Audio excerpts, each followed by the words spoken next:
Hello there. In our previous series, we explored how different civilizations explained the beginning of the universe. But now, we turn to another mystery.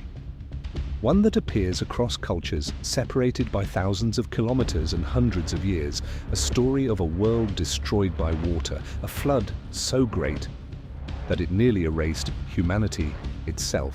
Today, we begin with ancient Greece, and unlike what many people believe, the Greek Great Flood was not simply a natural disaster, it was a judgment, a deliberate decision made by the king of the gods himself. But why? What could humanity have done to deserve the destruction of an entire world? To understand the flood, we must first understand the world before it. According to Greek tradition, the earth was already filled with people. Cities existed, kings ruled, life flourished, but beneath that civilization, something darker was growing.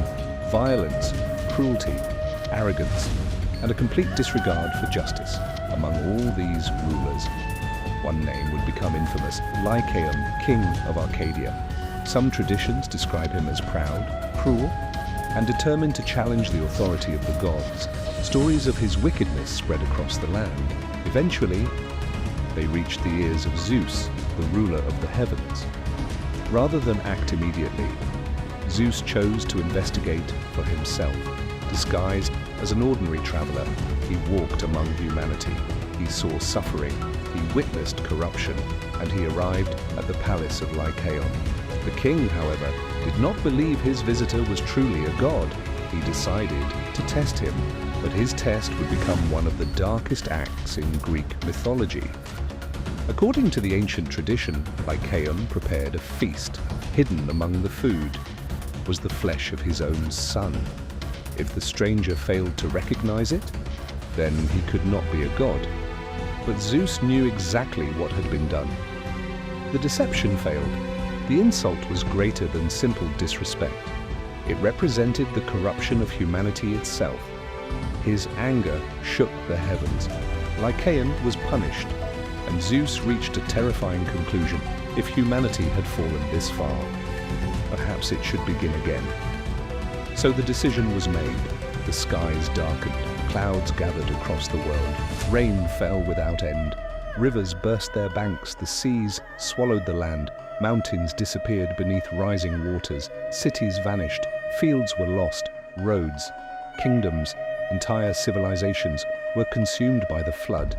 Yet according to the tradition, not everyone was doomed. There lived a righteous man named Deucalion, and his wife, Pyrrha.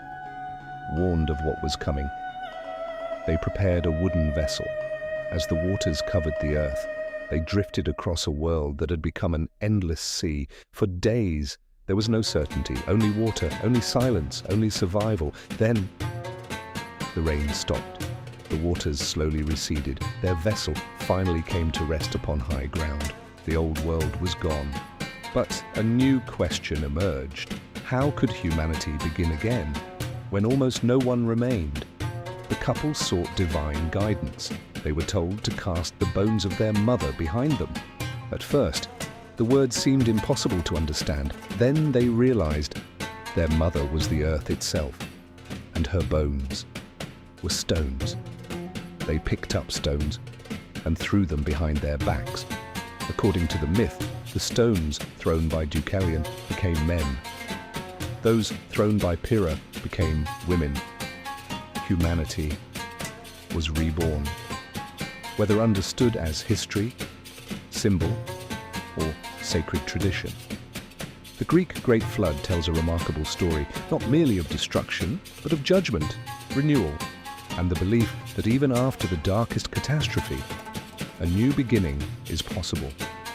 But perhaps the greatest mystery is this: why did the ancient Greeks preserve a story of a flood that nearly erased humanity? When civilizations across the world tell remarkably similar tales, coincidence, shared memory, or something else entirely, the records remain, the question remains. And in the next episode, we leave the waters of the Great Flood behind and journey into another mystery that has haunted civilizations for thousands of years.